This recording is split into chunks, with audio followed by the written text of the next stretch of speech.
we're back for another day, and I'm just going to continue to put things away. Okay. So when I first started in the entertainment industry, I worked at a costume house in Los Angeles, in Hollywood actually, called what was called United American Costume, my first job, and continuing on. I had the hanger lesson. I think I told you last time about the hanger lesson. And I remember Janet Stout, she's passed away now, but she taught me the hanger lesson, and I hated her for it. But I really just hated the lesson. But it's always hangers to the left.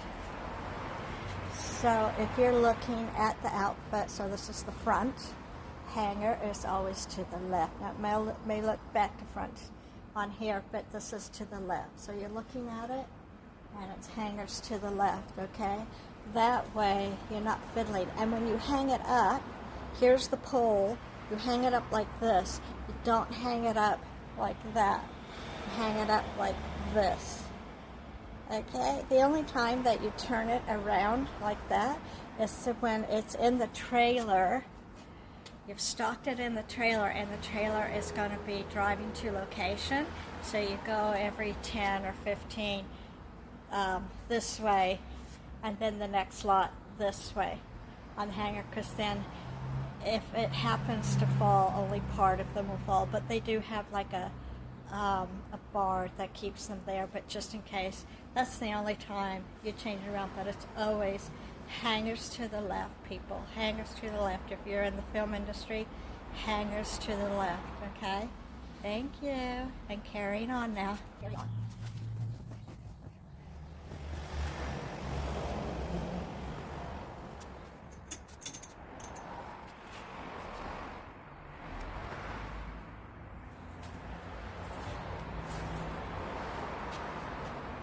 So some of these men's shirts, they've got worn on here and on the shoulders. So it just, and on around the neck. But that will go into like the distressed section. That way it's easy to find distressed things. But even though it's distressed, you hang it up nicely. Tahitian. Yeah. And I believe it's 70s. Wing hand. It says wing hand. Taylor lane with me. Okay. So it's just like a work shirt.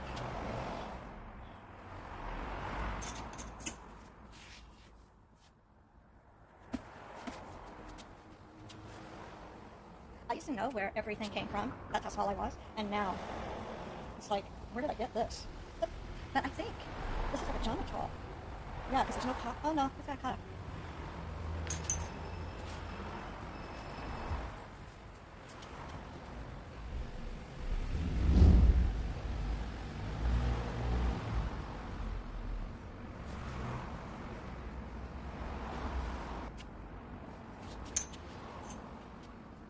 It's really important to hang your clothes correctly,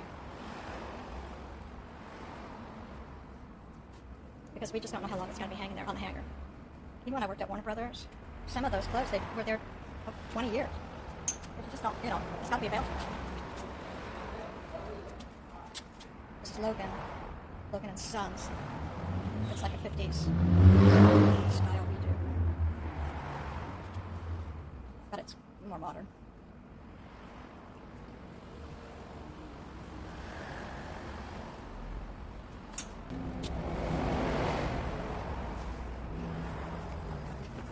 Okay, this looks like a boy's shirt. Really nice. Gray. So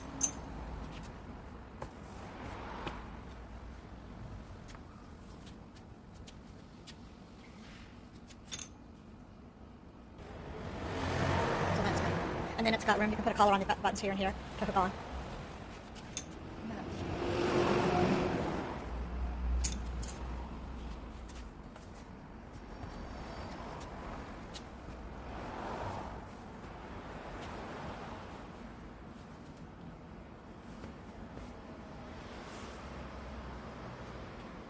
tuck shirt. This is a for dancing, ballroom dancing, tuck shirt.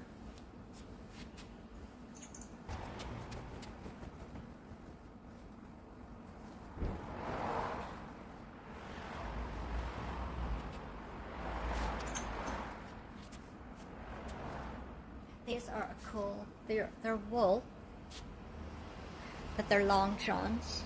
They're brand new, but they're not. I don't think they're vintage. Let me see. Oh yeah, the label is moth-proof, shrink-proof. Means you can wash it, but there's a vintage label. But they're brand new, never been used. So if you're doing some show, it needs the drawstring inside. If you're doing a show or a scene where you need this, here they are. They're beautiful.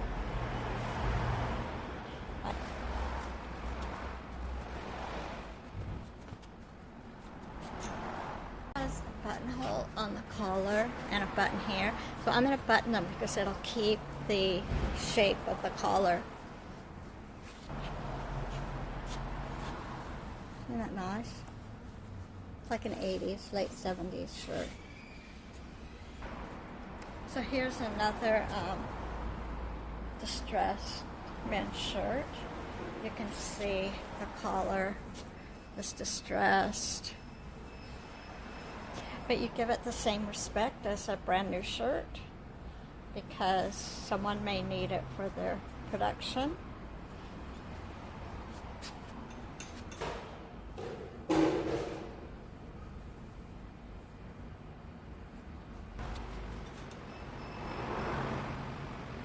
so this is the 1950s, and I hand washed it in cold. It was a bright yellow, but all the dye came out, so it must have been white before. So, but it is like a pale yellow.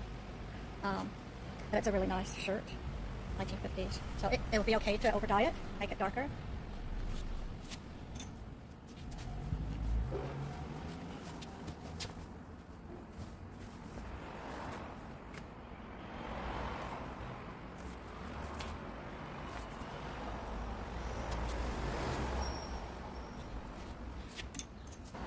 Okay, this is a Pendleton wool shirt that I bought in Los Angeles. Mid-90s from a vintage store.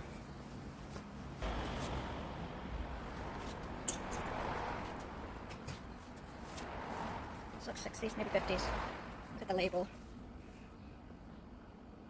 It's made in New Zealand. I think it's 60s. Or 60s. That color. Maybe 70s. This is definitely 70s. I bought a bunch of clothes from a man who his partner had passed away, and it was really hard for him to sell all his stuff. His partner was an actor in the 60s, well-known TV actor, and he sold all his stuff to me. It was just, he was crying and stuff. It was bad. I felt bad, but at the same time, he was saying that the clothes would get put to good use because he's an actor and these would be in the same, you know, his partner would be pleased. So anyway, and I was told that he had a convertible, this big old car convertible, this actor, and he would ride around Venice. He lived in Venice. He'd ride around Venice and wave at people. If people knew him, he'd wave at people. Well, that was cute. This one needs a little repair, so when I go through and steam, I'll see that again, and I'll put it on a repair rack, and I'll take it home. I've got my sewing machine at home. I don't have it here. I have to get a work load. I'll be doing it on the skin of my teeth like I did before. Didn't work out because leaky roof and all that. That was not good.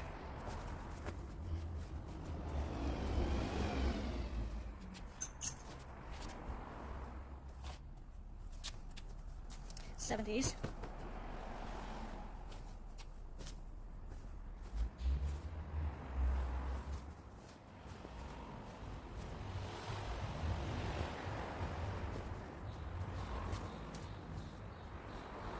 Actually, this is 80s. Look at that pocket. I know, and that boxy look. And it's short. You know, meant to be worn on the outside. Got these little shorter and longer in the back than the front. So 80s.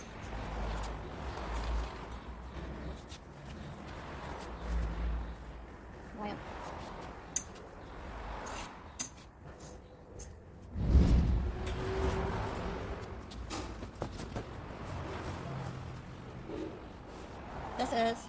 This label in Hawaii is popular, and it's it's kind of a really well known, respected, well made clothing Hawaiian shirt. It's subtle. That 70s. I love it. I bought this in Hawaii. I used to live there. This is you know, goes in the section that they use. This is, I think, Izumiyaki. Yeah. This is Izumiyaki.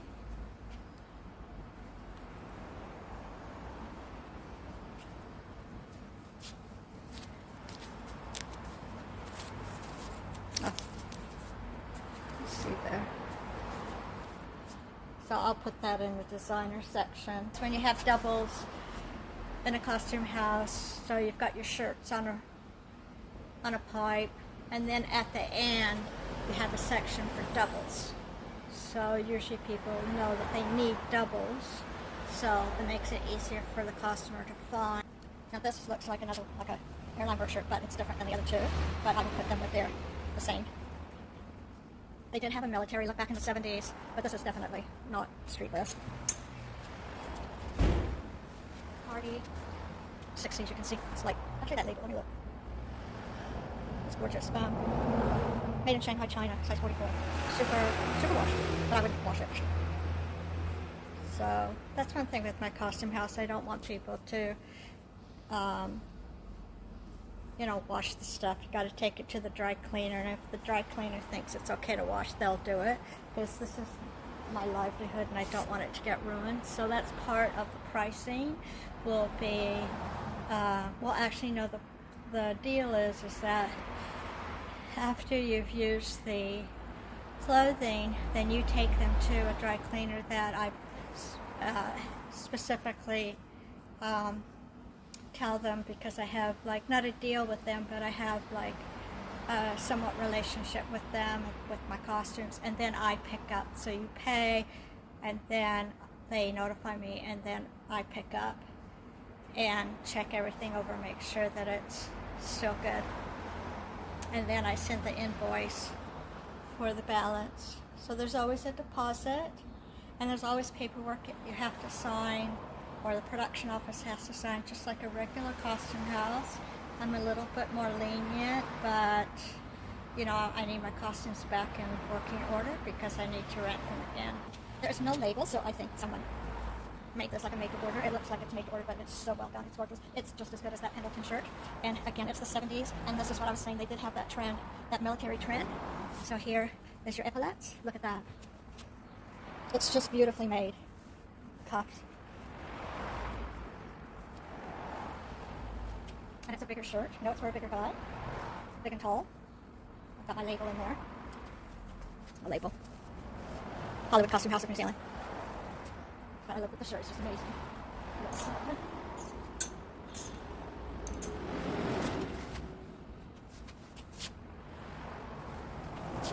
I love these because, you know, it's good for anything, but fly. It's good for anything, the thing is, it's new.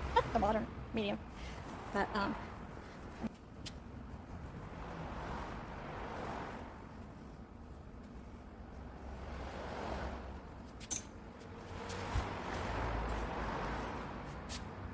okay, here's another Izumiyaki. Men's. I have a lot of Izumiyaki dresses. Well, a lot for having Izumiyaki. They were my auntie's. She wore, my auntie was a fashionista, and she owned Memsop in Wellington. She had one in Auckland. She had two in Wellington. She started out on Tinakori Road, And then she had one on Campbell Street that's across from the Beehive. I worked in that one in the 70s, 76. And then also one on Willis Street, which was the real popular one because all the ladies would go to her. She had the most amazing clothes. And all the ladies that worked around that, you know, because that was town, they would go there. She was so popular. Everybody loved her. And her windows were amazing. And I have a lot of her. I have about 6 of her mannequins from that time. And I had them redone because they were old. And I have the Joan Collins one from the 70s. And I had her redone. And the man that did the makeup and everything, amazing job. I did send a picture of it to Joan Collins on her page. I follow her on Facebook, but I didn't get a response, which I didn't think, but anyway, that she would. But anyway, I sent it, and I still have those, of course. I'd love to use those again at some point.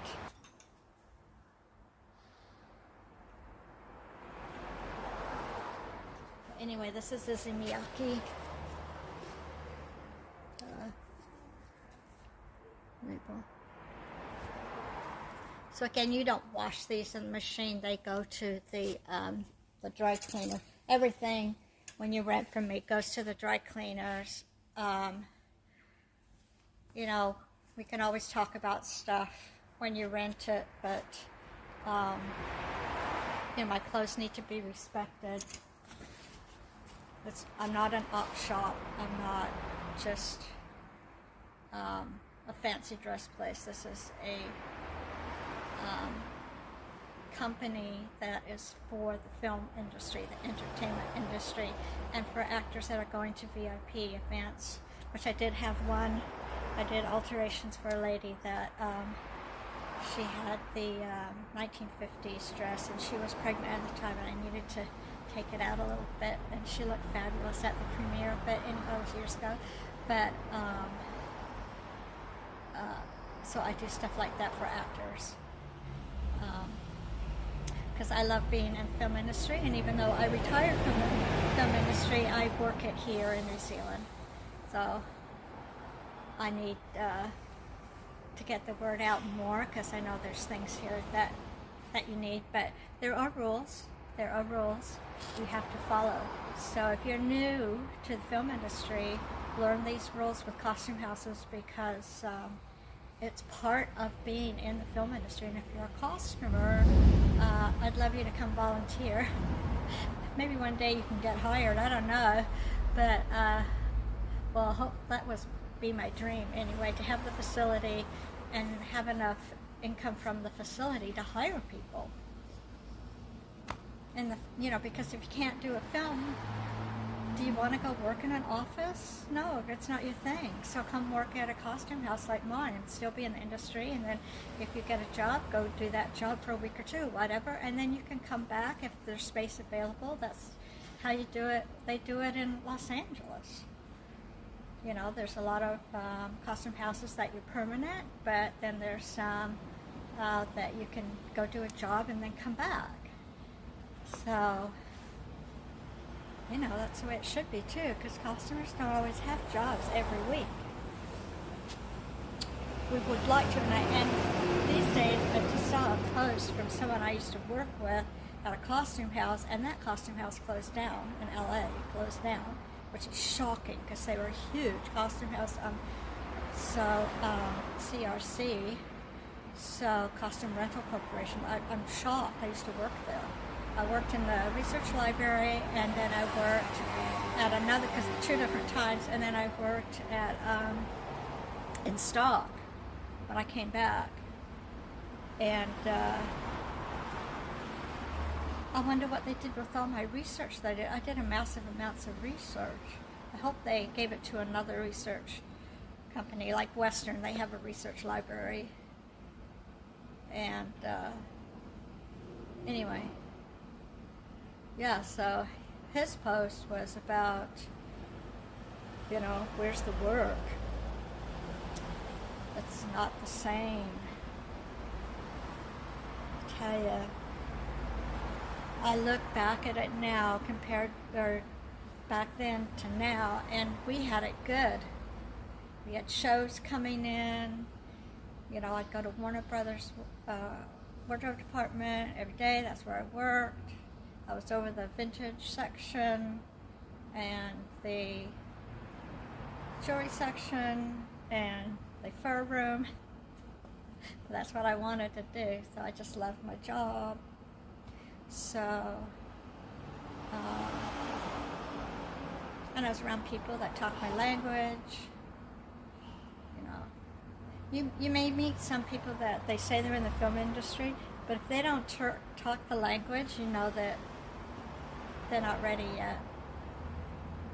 You know what I mean? Or they're not really that. But it's okay, but yeah. Same when I went to fashion design school. It was actually the first time, I was in my early 40s, it was actually the first time when I spoke to people, they were speaking my language, you know, because it's all about fashion, creativity. I'm like, whoa, it was a shock. I thought all through life I was going to have to struggle with trying to explain myself, but with these creatives, these new creatives, I didn't have to explain myself because we were, and we were the same. And we were different ages, but we all went through the same thing. So, which is what life is. It doesn't matter how old you are. You go through the same things. It's just a body that ages. Don't worry about, you know, your number. Believe me, it doesn't matter. Don't worry about your age. Don't worry about, oh, I'm not doing it right. Cry the tears. It's okay. Just keep going. Because it's not over. It's never over.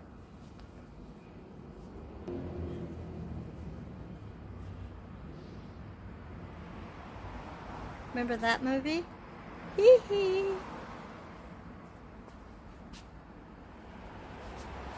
I'm not going to tell you what it is. You leave me a comment on what movie you think that is. I'm not going to say.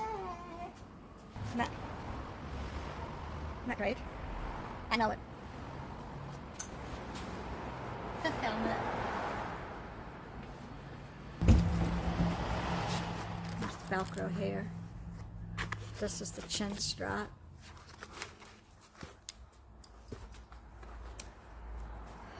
I think I found this in an op shop or at one of those markets. I'm like, yeah, this is real. Modern, but real. But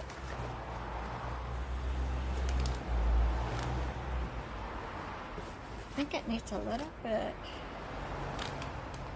Oh, this broke. Yeah. But it's okay to use. I don't think it would. It could. It's not gonna ruin anything. And then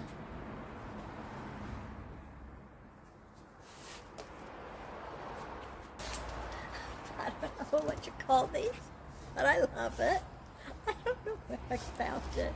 So it's shorter in the back, the brim, than the front. Or no, it's the same. Well, it's a little bit shorter, but anyway.